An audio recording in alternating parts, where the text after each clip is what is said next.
Hey guys, it's the video you've been waiting for, cellular respiration. Now let me say something. Yes, this is a review, but you guys have resources for this exam. Have your diagram out, have your stuff out, okay? So I'm going to go through it briefly, but you have resources that you can use, which for respiration and photosynthesis are probably really helpful. I also want to say that every year kids focus quite a bit on these two things because they're hard and they remember them being hard. But in general, they come back and they're like, wow, like respiration and photosynthesis weren't on there as much as I thought they'd be. So just a little tidbit to pass along. Okay, so we're looking at basically the next couple lectures, this cycle that kind of feeds each other. So energy enters in as sunlight. That's when photosynthesis happens. We're making this organic molecule of glucose and then leaves as heat. Okay, so let's talk a little bit about respiration. So it is an exergonic reaction, which if you remember from the last lecture, gives off energy. It's catabolic. It's breaking down a molecule. It proceeds on its own spontaneously once you hit the activation energy. You should know the equation, what goes in and what comes out, the basics. So you've got glucose going in, you've got oxygen going in. Water is a waste product, CO2 is given off, and we're making ATP. This is the most efficient catabolic pathway. It is the most one that you're frequently going to see. Normally we talk about evolution now and tie it to that, but that's not technically covered on this exam. So the way we're making energy is because transfer of electrons, if you remember that electron transport chain, and we're making ATP. So anytime you see this yellow starburst sign, that's going to be referring to ATP. So this is kind of the golden slide. Not that one. If you're going to print something and have it next to you, this would be a really good one. Or if you're filling out that review table that I'm sharing with you. So location. I could definitely see pictures and diagrams on your FRQs. Glycolysis is our first step. It's going to happen in the cytoplasm, which means it can happen in prokaryotes or eukaryotes. And it's going to start to break down glucose into 2 molecules of pyruvate. Sorry of the hiccups. The Krebs cycle comes next. It's going to occur in the matrix or the inner space of the mitochondria, and it's going to finish breaking down that glucose. Now, we're going to talk about NAD and FAD and ATP being made and stuff like that. Just hang on. And then the last step is oxidative phosphorylation, which is our electron transport chain, okay?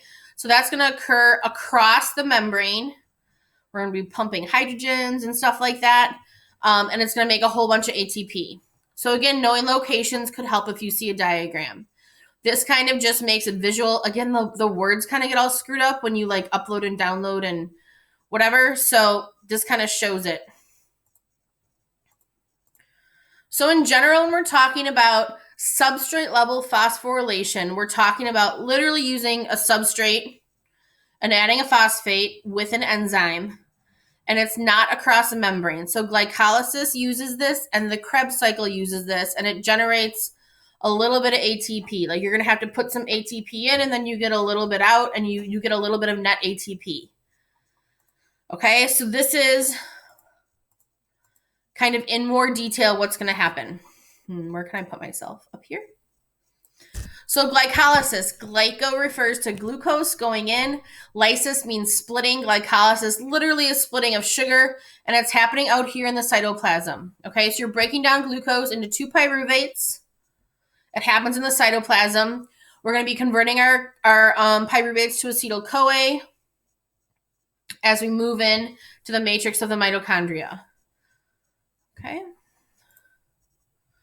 So in the Krebs cycle, then, you've got CO2 being released as you finally break down the entire chunk of glucose completely. We are making NAD and FAD. I should have mentioned that NAD is also made in glycolysis. These are our electron carriers. We're bringing it to the last step. You're making NAD and FAD. You're giving off CO2 as a waste product, and you're generating 2 ATP. You also made 2 ATP in glycolysis. Okay. If they're going to talk about Krebs cycle with you, they're going to show you a diagram that looks like this. You're not going to have it memorized. Well, I guess it's not memorized anyway because you have your resources.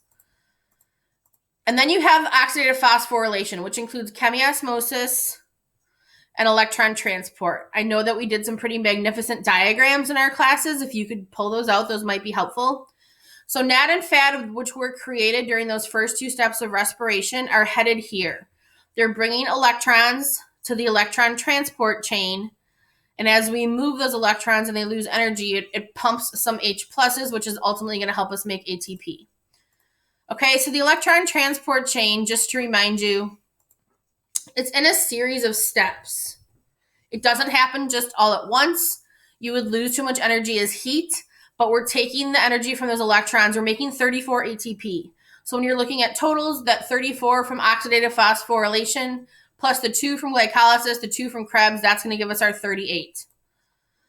This is kind of what it looks like, talking about capturing energy as they get passed down. There is something pulling along the electrons, and that would be oxygen. So if you remember from the chemistry lectures, oxygen is super electronegative. It's an electron bully. It's going to pull on that oxygen. The oxygen gets passed down. Nope. The electrons get passed down as the oxygen pulls it.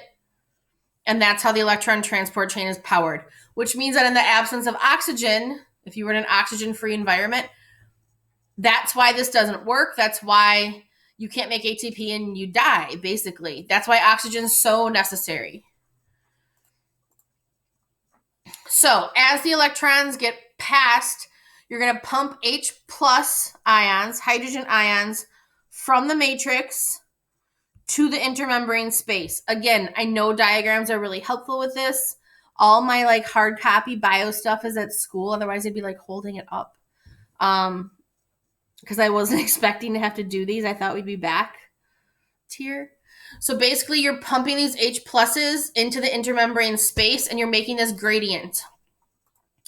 You've got all this stored energy, okay? So you've got all these H pluses that then through facilitated diffusion can come back through the ATP synthase, that's the chemiosmosis part, and make the ATP. This is a beautiful diagram. It's a really good